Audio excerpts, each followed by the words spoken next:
Hello everyone, I'm Remy. I'm Lucas. And I'm Casey. Welcome back to day 4 of the Day Ones Discourse. Today, Casey will be introducing our topic.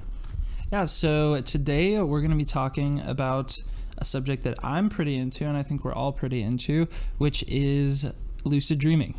It's Casey's personal obsession, but before we get into this, I'd like to make a disclaimer that a lot of the stuff we'll be talking about today is based on opinion or personal experience, not necessarily fact, so keep that in mind as you listen. Sweet. So for those of you out there who, I'm guessing some of you have probably heard of lucid dreaming, but if you haven't, lucid dreaming is essentially when you are aware that you're dreaming. And once you become aware that you're dreaming, you're able to manipulate what's happening in your dream, and you're able to basically control anything that's going on. So it's pretty exciting stuff, actually, and it's really interesting for us to talk about. We've all had our own experiences with lucid dreaming. I actually remember the first time that you ever introduced me to lucid dreaming, and I actually thought that Casey was like a crackpot when he was trying to tell me about this ability to manipulate your dreams and then do whatever you want with it, because I had never had any experiences of it before. But then after you kind of like laid everything out for me, and then I had personal experiences of my own, I absolutely love every single time I lucid dream now, just because it's so cool being able to control your own storyline within a dream. So then you get access to so much more time of your day that you get to control what you're doing. So yeah, so when it comes to lucid dreaming, there's no technically surefire way to be able to lucid dream just consistently, and but there are some ways that can kind of help you in getting into that state. So just for a little background, you lucid dream during the REM cycle. You dream during the REM cycle in general. This is the rapid eye movement stage of the sleep cycle. It comes pretty late in the process, and the whole idea behind lucid dreaming is to basically increase your awareness of when you're dreaming and to make it more likely that you're going to recognize you're in a dream. So one of the most prominent ways of doing this is to basically have a check for when you're in your daily life. So the most prominent one for me, and I think for all of us, is a clock check. So your subconscious can't really keep track of time. So if you look at a clock once and you look back at it again, the time will be different if you're in a dream. So the idea is to basically get in a routine in your normal life of looking at a clock twice. And if you look at it one time and then look at it the second time and the time is different, like significantly different, then that's a really easy way to tell that you're in a dream. And it seems pretty crazy, but if you actually have the chance to try it or build that habit, I guarantee that if you end up doing it in a dream, it will work, and you'll notice the difference, and you'll be able to know that you're in a dream. The one caveat about that particular trigger is you just have to be really repetitious about constantly trying to look at the clock and trying to build that mental habit, because it's going to be really hard the first few times that you're trying to gain that new access to the trigger. So you just got to make sure that you're on top of it, constantly looking at the clock. I mean, even it comes down to if you want to set a reminder in your phone or something along those lines, put it on your home screen, something along that will make you want to check the clock more often.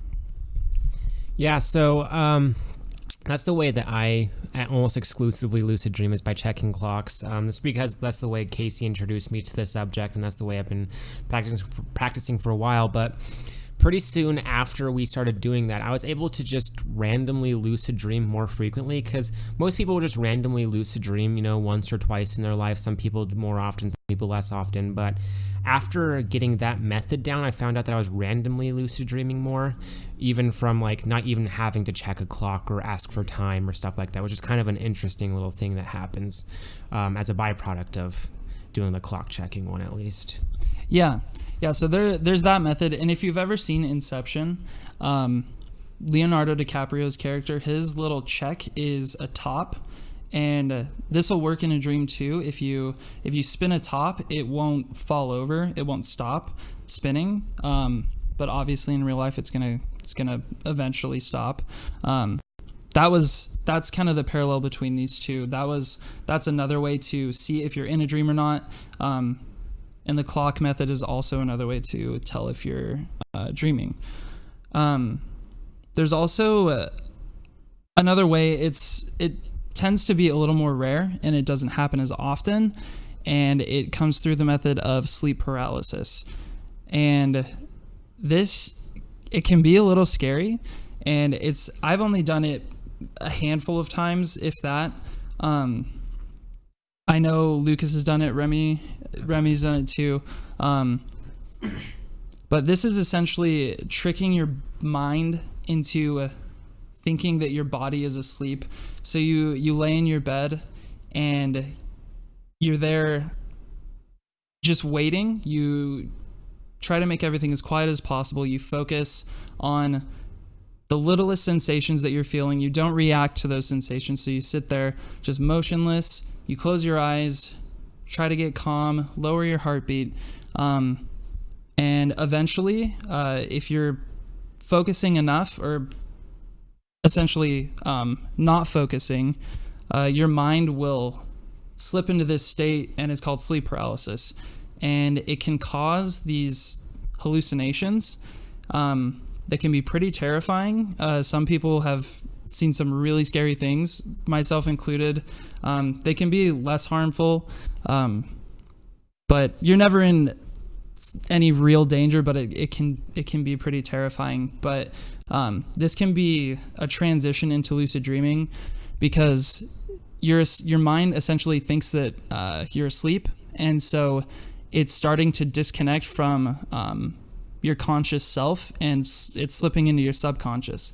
So the things that you're seeing aren't real. They're a figment of your imagination, and that's essentially what you want to happen when you want to lucid dream. The only scary part is just that it is hyper realistic, because it appears as though, everything so I'll tell you guys a little something about my first time that I ever went through sleep paralysis. And it was actually this past year. I had been lucid dreaming basically almost solely on the my trigger method, which is the clock method, along with Casey and Remy. But I remember I was sleeping in my room at the fraternity that I live in, and my bed was on the ground because I had just dragged it in there because I didn't want to sleep on the porch. However, as I was sleeping, I noticed that as I was trying to fall asleep, that all of a sudden there was this tingling sensation that almost ran up along my spine, almost as if someone had put their hand underneath my bed and swiped it up along the up along my backside. And then the sensation came again after I was cognizant of it, and it felt like rats were crawling around underneath my bed.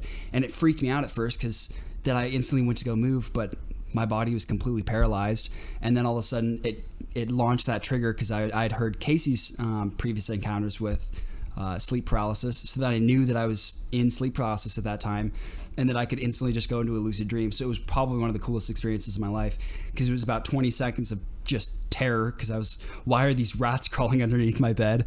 But then afterwards, I just closed my eyes, and then all of a sudden, boom, I'm in a lucid dream. All of a sudden I can fly, I can run around, do whatever I want. It was a really eye-opening experience, honestly, and it was one of the easiest ways I've ever had a lucid dream, because there wasn't any awareness check during this incomprehensible storyline that normally runs when you have a dream. So yeah, it was pretty cool.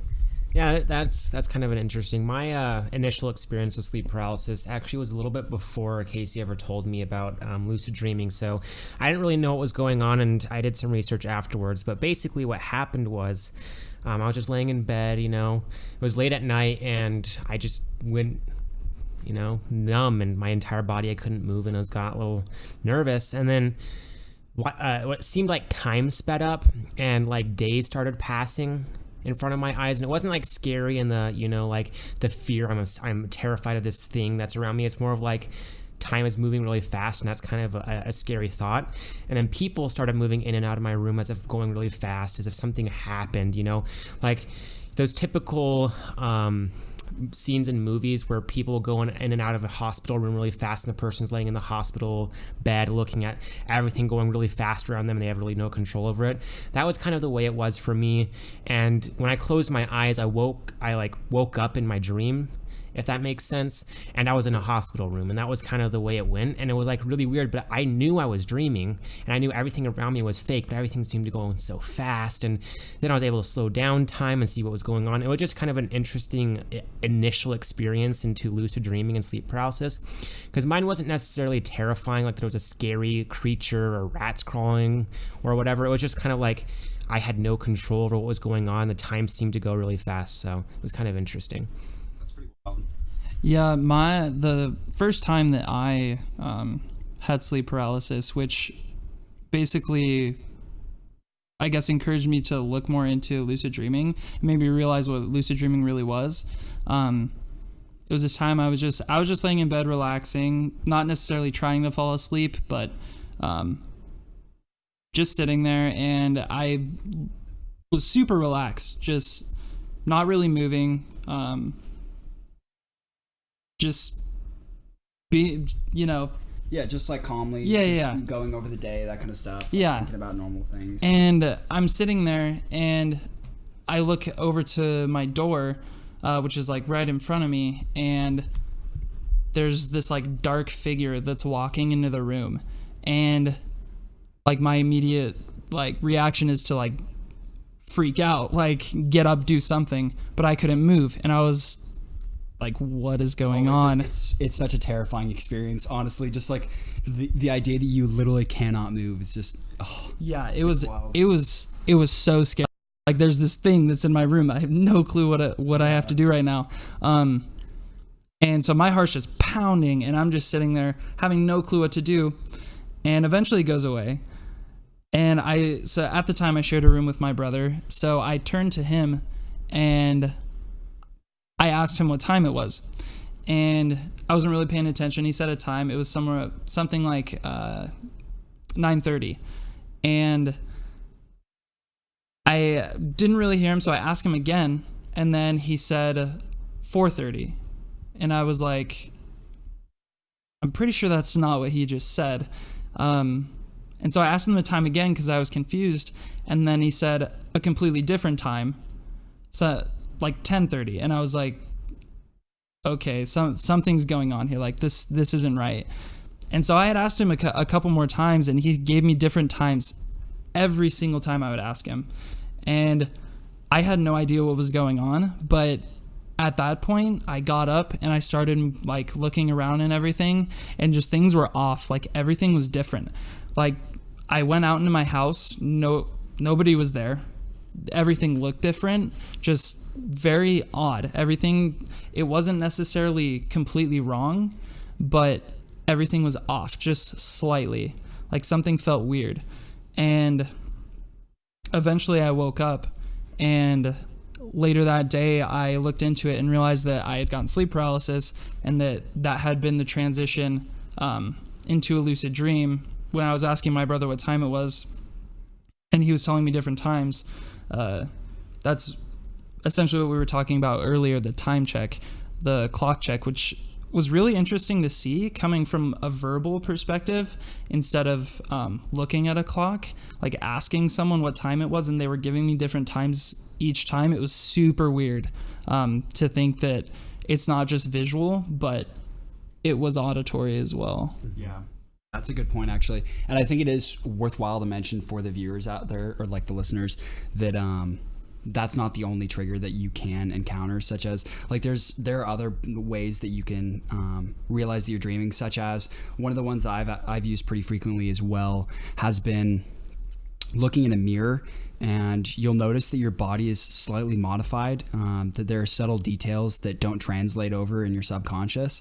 So things such as when you look at your hands, all of a sudden you may have 6 fingers, you may have 4 fingers, or something along those lines, which I think is another like pertinent detail for those listening, that if you do want to try and create some trigger like that, another way to get into that repetitious habit is to constantly like look down at your hands and see how many fingers you have, and then look away and look back, because that's another super easy way. But I think it's really interesting because Casey when he introduced it, he was saying that you basically have control over your dreams, and most of the time you do have a lot of control over what happens in your dreams, but sometimes you are kind of still in a dream, but you are aware of being in the dream. So you don't have like 100% full control. At least I don't all the time. And so like I'll have control over like what I do, and I realize I'm in a dream. I can change the color of things and I can sometimes fly, but I don't exactly have full control over where and what is going on in my dream outside of me personally, which is kind of something interesting to think about, that it's kind of still in your own mind and you don't have, full control over it. You should be, theoretically, like you've got to think that, if you're in a dream, you can just do whatever you want, but you're still like almost trapped in those confines. Because I know exactly what you're talking about, because something that I struggle with sometimes when I'm lucid dreaming is the ability to fly. Sometimes I can just jump up and then fly around the city if I want, and then other times I'll jump up and then I'll fall right back down on my face. So it's kind of a weird, I don't know. It's like a weird hit or miss kind of thing. Yeah. Like sometimes if you're lucid dreaming, just everything goes the way you want it to, and you're running around doing crazy stuff, doing things that you could never do, and you're just like, this is awesome. And then there's other times where you want so badly to do something just as simple as, I guess not very simple, but just fly like in a dream, and you can't.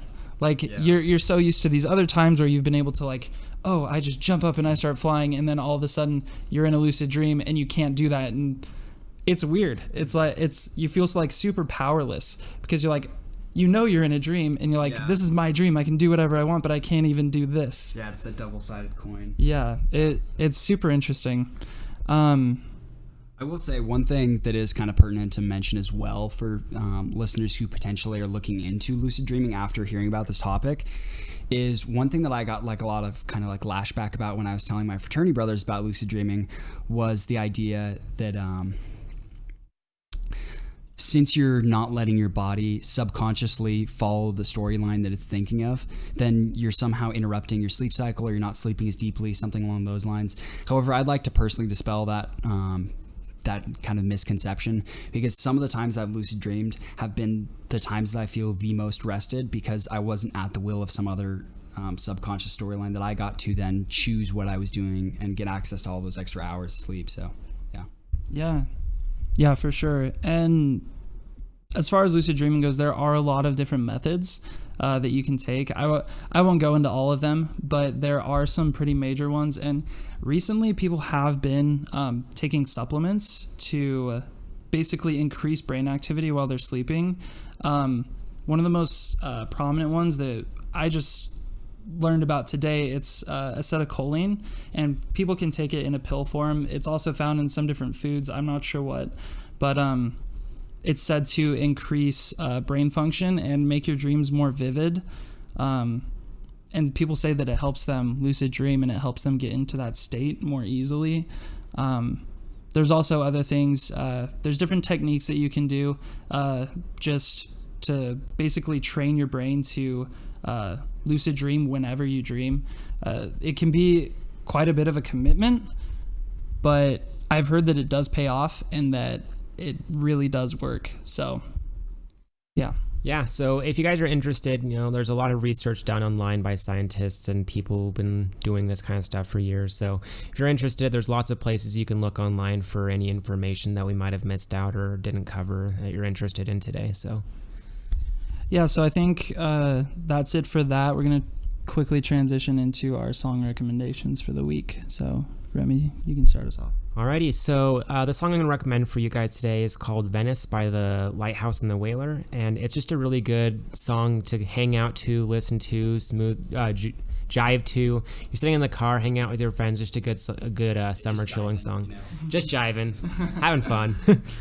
Yeah, my song recommendation this week is Isla by Toby Johnson.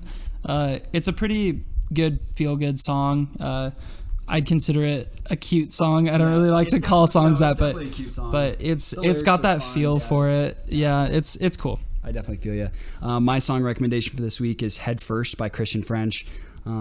The reason why I give this recommendation is because I couldn't stop listening to it this summer when I had my study abroad in China, which was so much fun. And it's a really melodic song, and it's just kind of upbeat and fun, and it's got, I don't know, it's just different than most of the other music that he makes. So go give it a listen. But yeah, so that wraps it up for what we were talking about today. If you want to reach out to us, you can check out our socials, the Day Ones Discourse on Facebook and Instagram, and at the Day Ones Disc on Twitter. Feel free to ask us any questions. We'll definitely answer, talk about it on the podcast. So yeah, we'll see you next time. Yeah, have a good time, everyone. Thanks for listening.